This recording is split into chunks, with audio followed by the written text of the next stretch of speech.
बोलते हैं। तो बंदोबस्ती पर्चा से अगर आपको कोई जमीन प्राप्त है तो बंदोबस्ती पर्चा आपके पास होगा, वो बंदोबस्ती पर्चा का फोटोकॉपी लगाइएगा और अपना आधार कार्ड लगाइएगा। बंदोबस्ती पर्चा में भी सेम केस है कि अगर आपके नाम से निर्गत है बंदोबस्ती पर्चा तब तो आपको सिर्फ बंदोबस्ती पर्चा देना है, और अगर आपके पूर्वज के नाम से निर्गत है, जो आपके पूर्व पिताजी होंगे या बाबा जी होंगे, इन लोगों के नाम से निर्गत है, तो उसमें फिर आपको वंशावली लगाने की जरूरत पड़ेगी। उसके बाद बहुत सारे लोग ऐसे होते थे पहले जमींदार, जिनके बहुत सारे जॉन मजदूर होते थे, जमींदार टाइप के आदमी हैं, तो वो क्या करते थे, अपने जमीन की देखभाल करने के लिए कई लोगों को रखते थे। तो वैसे लोग उन लोगों को बसने के लिए कुछ जमीन दे दिया करते थे कि इतनी जमीन ये तुम रख लो, इस पे अपना घर बनाकर रहना और मेरा जमीन का देख रेख करना है। तो अगर वैसे जमींदार यानी वैसे रैयत किसी दूसरे रैयत को अपनी जमीन में बसने के लिए दे दिए हो तो उसके लिए एक पर्चा निर्गत होता है जिसको वास्कित पर्चा बोलते हैं, और ये वास्कित पर्चा भी अंचलाधिकारी के द्वारा निर्गत किया जाता है। तो अगर आपके नाम से वास्कित पर्चा निर्गत है तो आप वास्कित पर्चा का फोटोकॉपी वहां पर दर्ज कीजिएगा। सीलिंग का नाम सुने होंगे आप लोग। सीलिंग एक्ट आया था 1972 में बिहार सरकार की तरफ से, कि एक लिमिट सेट किया गया था जमीन का, कि जमीन कोई भी जमींदार, एक लिमिट सेट कर दिया गया कि एक इतने किस्म की जमीन आप इतने लिमिट में ही रख सकते हैं, उससे ज्यादा नहीं रख सकते हैं। जैसे घराड़ी की जमीन है तो घराड़ी की जमीन का एक लिमिट सेट कर दिया गया कि इतनी जमीन से ज्यादा अगर आपके पास रहेगी तो सरकार इसको आपसे ले लेगी। वैसे ही कृषि वाली जमीन को एक लिमिट सेट कर दिया गया कि इस लिमिट के अंदर अगर आपके पास जमीन है तो आप क्या रखिए, अपना जोत आबाद कीजिए। अगर उस लिमिट के बाहर जमीन चली गई, उससे एक्सीड कर गई, बढ़ गई, तो सरकार वो जमीन खुद ले लेगा। वैसे ही हर तरह की जमीन को अलग अलग किस्म से 4 कैटेगरी में बांटा गया और सबका लिमिट सेट कर दिया गया कि इस लिमिट के अंदर अगर आपके पास जमीन है तब तो ठीक है, अगर उससे ज्यादा जमीन है तो वो सरकार ले लेगी। तो सरकार वो जमीन लेकर जमींदार से आप ही के गांव के भूमिहीन किसानों के बीच में उसका वितरण किया था, जिसका पर्चा निर्गत हुआ, और उस पर्चा को हम लोग बोलते हैं परवाना का पर्चा। तो अगर सीलिंग एक्ट के द्वारा आपको परवाना का पर्चा प्राप्त है तो फिर वहां पर आप लिखिएगा परवाना के पर्चा से प्राप्त भूमि, और उसका फोटोकॉपी आपको लगाना पड़ेगा।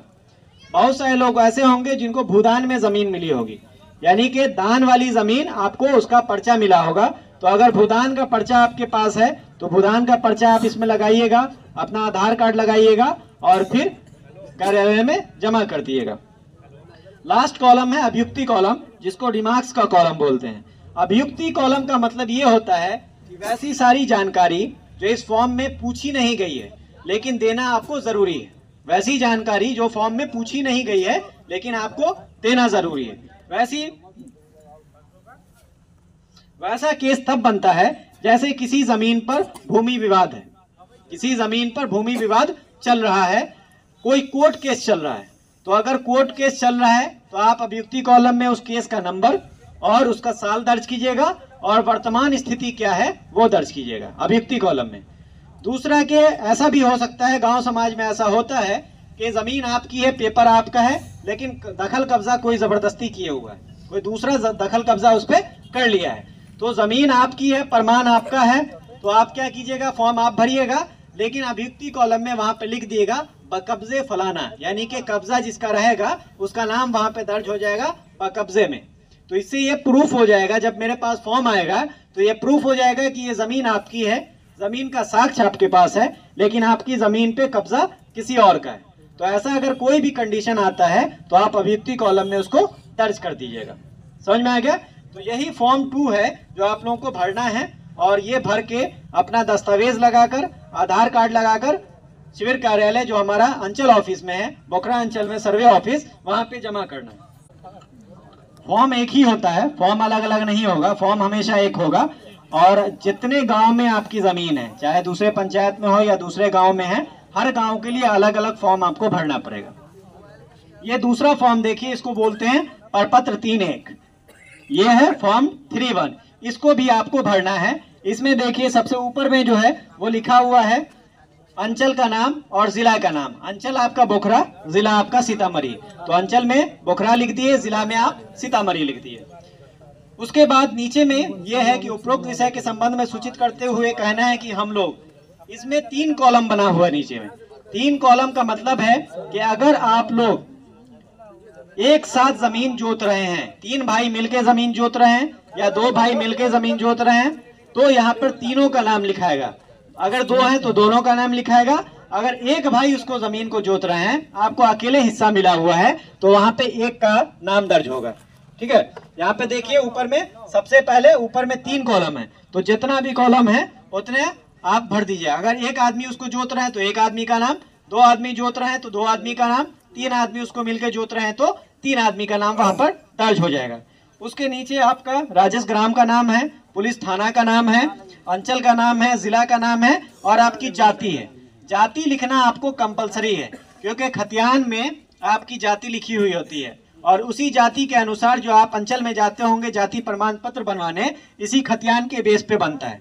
जो खतियान में जो जाति आपकी दर्ज रहेगी, आपके वंशज होने के नाते आप उनके वंशज हैं तो आपकी भी सेम जाति होगी और उसी अनुसार आपका जाति प्रमाण पत्र बनाया जाता है। ठीक है, तो जाति आप लोग कंपलसरी और सही दर्ज कीजिएगा। अपना जिस जाति से आप लोग ताल्लुक रखते हैं वो जाति यहाँ पर दर्ज किया जाएगा। उसके बाद नीचे है पिता का नाम, राजस्व ग्राम का नाम, अंचल, जमाबंदी क्रमांक, खाता, खिस्सा, रकबा, चौहद्दी, ये सारा डिटेल आप जैसे पूर्व में बताया गया है वैसे ही यहाँ पर भी खाता, खिस्सा, रकबा, चौहद्दी भर दीजिएगा। नीचे आपका साइन है, वहां पर साइन कर दीजिएगा। इसमें 2 पेज आता है। पहला पेज तो ये हो गया, दूसरा पेज इसका ये वाला है। सेम जैसे प्रपत्र 2 में आप भरे थे, सेम यहाँ पर भी यही डिटेल भरा जाएगा। पहला है रैयत का नाम, सह हिस्सेदार का नाम।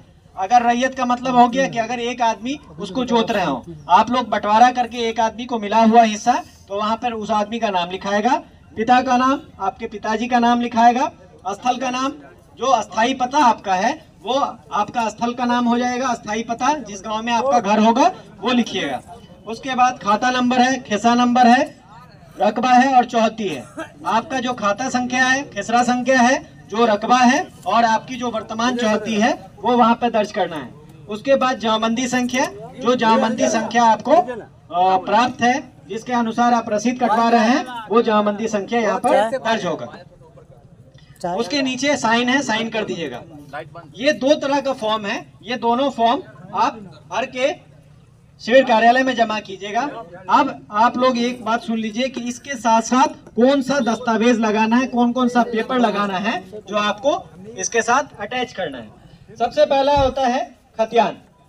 सबसे पहला जो प्रूफ होता है वो खतियान होता है। तो खतियानी जमीन आपके पास है, अगर खतियानी जमीन आपके पास है और आप उसको जोत आबाद कर रहे हैं, तो खतियानी रैयत अगर आपके पूर्वज थे तो आप उसमें खतियान का फोटोकॉपी और उसके साथ वंशावली का फोटोकॉपी लगाइएगा। अगर आपका बंटवारा हो गया है तो बंटवारा नामा लगाइएगा, और अगर बंटवारा नहीं हुआ है तो फिर वो यथावत आपके नाम से, जो आपके पटीदार लोग होंगे, सबके नाम से सम्मिलित खतियान बन जाएगा। इस सर्वे में आप लोगों के पास ऑप्शन है कि अभी आप लोग बंटवारा करवा सकते हैं। जो काम आप लोग अंचल में दौड़ भाग करके करवाते थे, जमाबंदी अलग करवाते थे और अलग अलग अपना जोत आबाद करते थे, वही काम और उससे बड़ा काम अंचल में जो होता है, जमाबंदी जो कायम होती है, वहां पे सिर्फ रकबा का बंटवारा होता है। आप लोग देखते होंगे कि अगर किसी के पास 10 डिसमिल जमीन है और उसका 4 औलाद है, तो चारों औलाद के नाम से 2.5 डिसमिल का जमाबंदी कायम होता है, लेकिन नक्शा नहीं बनता है। सिर्फ आपका रकबा बंटवारा हो जाएगा लेकिन नक्शा नहीं कटेगा, और नक्शा जब तक नहीं कटेगा तब तक झगड़े का वो घर रहेगा। तो इसीलिए सर्वे में आप लोगों के पास ऑप्शन है कि आप लोग बंटवारा करवा सकते हैं, और बंटवारा के अनुसार जो शेड्यूल आप हमको दीजिएगा उसके अनुसार हम आपका नक्शा भी काट देंगे, नक्शा भी अलग अलग बना देंगे, और आपका हिस्सेदारी जो आपका रकबा है वो भी अलग अलग आपके नाम पे दर्ज कर दिया जाएगा। इस सर्वे में ये प्रावधान आप लोगों को दिया गया है। उसके लिए आप लोगों को एक शेड्यूल बनाना पड़ेगा जिसपे सभी पक्ष की सहमति होनी चाहिए। अगर 4 भाई हैं तो चारों भाई सहमत होने चाहिए और चारों भाई का उस पे साइन होना चाहिए। सहमति का मतलब साइन होना चाहिए। अगर साइन किया हुआ है, सहमति दिया हुआ है, तो फिर हम आप लोगों का अलग अलग खतियान भी बना देंगे और अलग अलग नक्शा भी आपका दर्ज कर देंगे। ठीक है, तो आप लोगों को बताया गया कि अगर बंटवारा आप लोगों को करना है वर्तमान में, तो जो बंटवारा आप लोग मौखिक आधार